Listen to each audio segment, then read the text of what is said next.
So I wanted to make a quick and simple video today about some habits and things to avoid when you're working on the MPC, especially if you're a beginner who's starting your MPC journey, or you've just converted and you switched over from a DAW or another workstation.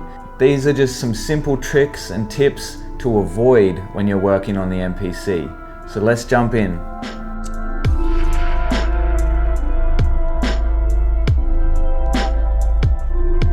So the first thing I want to say is don't treat the MPC like a DAW, because it's not a DAW.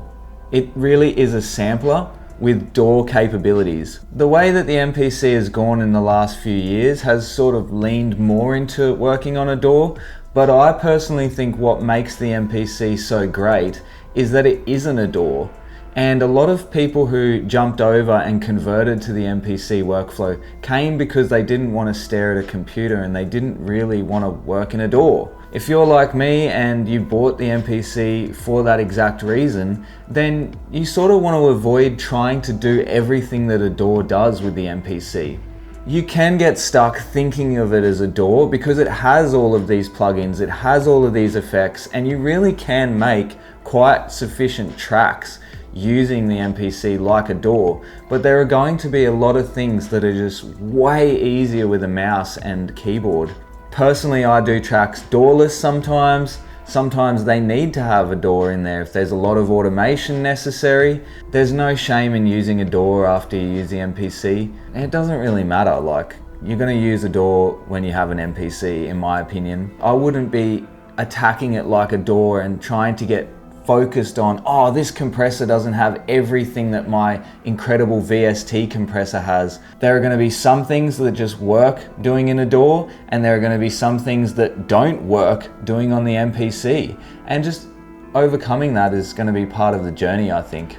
That leads me into my next topic, which is our audio tracks inside MPC. When we have our audio tracks in our arrangement window, it's really easy to just keep stacking audio tracks, but you really quickly realize that you only have access to 8 audio tracks, which is really not like a DAW. We have unlimited tracks in a DAW usually, but in the MPC we need to start thinking about our audio tracks as programs or samples, because that is really how the MPC works. It works by capturing audio either in the track system or through the sampler or through the looper, whatever have you, and then taking that and putting it into a program and putting it to a pad, and then using MIDI data to trigger that at the start of a sequence or in the middle of a sequence. That is how the MPC functions, and that is why the MPC is so awesome, because we can convert all of these things into samples and then manipulate our samples. Too many people get confused by the audio track section, myself included, and just want to stack it like a traditional DAW and just record into it and record into it. In the end, you don't convert over your audio tracks to programs, you just have less tracks, and it really takes away from the complexity of your beats and the complexity of your production. So getting really used to recording your audio somehow, either in the sampler or in the audio track arrangement window, and then bringing that over into a program and manipulating your sample from there, changing the envelopes or putting some effects on it. This is going to be the way you're going to attack the MPC, and this is the way most users with lots of audio and lots of samples work on the MPC. That brings me to my next tip, which is thinking about programs and samples and just cleaning up your session when it comes to our programs. It's quite easy to grab all of the samples, like say I record in a bunch of guitar loops, put it into my guitar loop program, and then it's quite easy from there to just get stuck with this massive amount of like 30 files of loops and samples. Triggering the same sample 3 or 4 times, it will really reduce the headroom. It will also increase all of the frequencies that you don't want. Say you've got some low end hum there, putting 3 or 4 samples into that same sequence will increase that hum by 3 or 4 times. So it's really important to go into each individual sample and really find the sonic qualities that make sense. Maybe you gotta EQ this particular sample one way to create some space for the other samples that you're going to trigger from that program. You need to think of your samples not just as the parts of the, the song that you want to loop, but think of them as each unique sonic elements. So I really wanted to mention it, but I just want to say, don't sweat the little stuff when it comes to learning the MPC. There are a lot of these little funky quirks when you're working on the MPC that don't really apply to other workstations or don't exist in our DAW that we switch over from. A lot of these funny little things are quite hard to remember, and you'll constantly find yourself forgetting to turn off quantize when you've used it for your hat swing, or forgetting that monitor is in instead of auto, or you'll constantly be just chasing your tail around in the beginning, trying to figure out what you've done to make the audio disappear or for it to not have sound coming out at the time you want it to, and that will feel really frustrating. What I want to say is just don't get so overwhelmed by that little stuff. It's okay in the beginning to forget to do all that stuff. There's a lot of this UI stuff that goes on in the MPC that we can forget to do, and it's just a force of habit. It's about creating those habits in your workflow. You don't want to continue to do the same mistakes over and over, because what it will do is it will just freeze up your workflow and you'll get frustrated and you'll flip the lid and get annoyed at it. So just not sweating about it, not getting too worried about it, and just moving through it and trying to find these, pathways to remember how to do stuff on the MPC. Find your groove, find your workflow, and you'll figure it out. One of the biggest mistakes I think I made in the beginning with the MPC was figuring out our effects, and especially the send effects system. It was a bit of a hard thing for me to understand in the beginning, but I'd like to sort of break that down a little bit. We've got three sort of separate effects systems, I think, when you think of programs. You've got on the pad itself, the individual sample effects. Then you've got the whole program in general, where we have our 4 effects there. And then we also have our send effects.